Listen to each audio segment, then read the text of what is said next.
العظيم وبشر المخبتين الله رب العالمين বলেন হে প্রিয় দোস্ত আমার পৃথিবীর সমস্ত মুখবিহীনদেরকে আপনি জান্নাতের সুসংবাদ দিয়ে দেন। প্রশ্ন হলো মুখবিহীন কারা?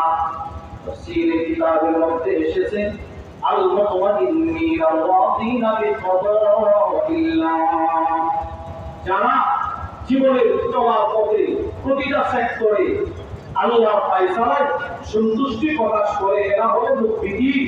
হে রাসূল, এদেরকে আপনি জান্নাতের সুসংবাদ দিয়ে দেন। দুটো আয়াত থেকে আমরা বুঝতে পারলাম আল্লাহর ফায়সালায় সন্তুষ্ট থাকার গুরুত্ব কোরআনে আছে। এবার আসেন নবী সাল্লাল্লাহু আলাইহি ওয়াসাল্লাম হাদিসে পাকে এই বিষয়টার গুরুত্ব বুঝিয়েছেন।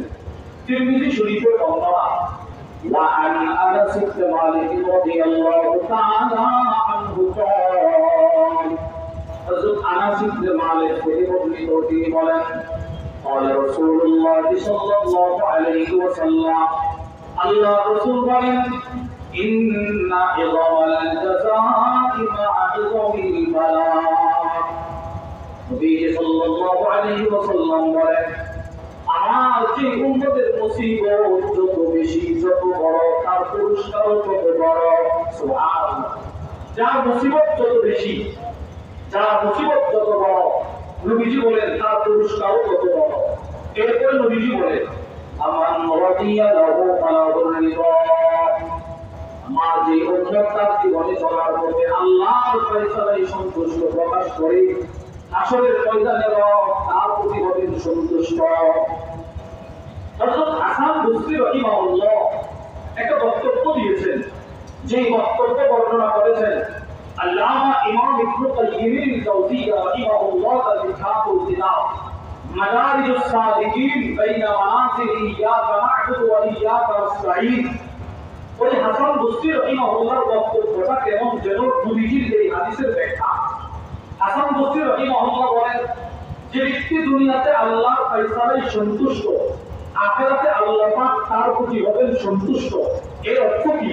হযরত হাসান বসরি রাহিমাহুল্লাহ বলেন মান রাদিয়া বিল্লাহি রিজকিল ইয়াসীর, দুনিয়াতে যেই বান্দা আল্লাহর দেওয়া অল্প রিজিকে সন্তুষ্ট, দিনাইয়া দিনে খায়, সিন্দি চালায়, অটো চালায়, অল্প রিজিক, তার এরকম সে কোটি না লাখ কোটি না, এই আইনা কোনোভাবে চলতেছে। হযরত হাসান বসরি বলেন দুনিয়াতে যে বান্দা আল্লাহর দেওয়া অল্প রিজিকে সন্তুষ্ট, রাদিয়াল্লাহু মিনহু বিল আমালিল কলিল, আখিরাতে আল্লাহ পাক ওই বান্দার দুনিয়াতে করা অল্প আমলে হবেন সন্তুষ্ট। দুনিয়াতে আল্লাহ দেওয়া অল্প রিজিকে সন্তুষ্ট, আখিরাতে আল্লাহ বান্দার অল্প আমলে হবেন সন্তুষ্ট। এখানে অল্প আমল দ্বারা উদ্দেশ্য হলো ফরজ আর সুন্নাত দুনিয়ার ব্যস্ততার কারণে সে নকল করতে পারে নাই। রব্বুল আলামিন বলবে তোমার ফরজ আর সুন্নাত দিয়ে আমি তোমাকে দামি জান্নাতের মালিক বানায়া দিলাম, আমি তোমার প্রতি সন্তুষ্ট। তাহলে প্রিয় ভাইরা আমার, আমরা তিরমিজির এই হাদিস থেকেও বুঝতে পারলাম শরীয়তে ইসলামের দৃষ্টিতে নবী সাল্লাল্লাহু আলাইহি ওয়াসাল্লাম হাদিসে পাকে আল্লাহর ফয়সালায় সন্তুষ্টি প্রকাশের গুরুত্ব বুঝিয়েছেন।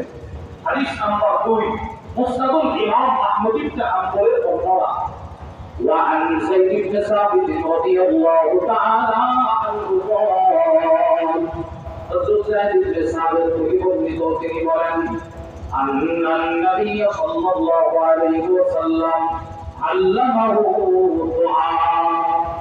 হযরত যায়েদ ইবনে সাবিত বলেন আল্লাহ রাসূল একদিন আমাকে একটা দোয়া শিখাইলেন। দোয়া ওয়া আমারহু আইয়াতাআদাহু ওয়া তাআদাহু বিহি আহলাহু। নবীজি দোয়া শেখানোর পর নবীজি আমাকে আদেশ করলেন যায়েদ তুমি বেশি বেশি এই দোয়া করবা, তোমার পরিবার পরিজনকে এই দোয়া বেশি বেশি করতে আদেশ করবা। কি সেই দোয়া? নবীজি বলেন যায়েদ তুমি প্রতিদিন আল্লাহর কাছে এই দোয়া করবা আল্লাহুম্মা ইন্নী আসআলুকা রিদা বা'দাল কদা। আল্লাহ আমি আপনার ফয়সালার পর আপনার সন্তুষ্টি ভিক্ষা চাই। দেখেন নবীজি সাহাবীকে দোয়া শিখাইতেছেন, আবার এই দোয়া সাহাবীরা ওনার পরিবারকেও শেখায়, পরিবার যেন বেশি বেশি করে। দোয়াটা কি নবীজি বলে যায়, তুমি আল্লাহর কাছে বলবো, আল্লাহ আমি আপনার শর্তের ফয়সালার পর আপনার সন্তুষ্টি আপনার কাছে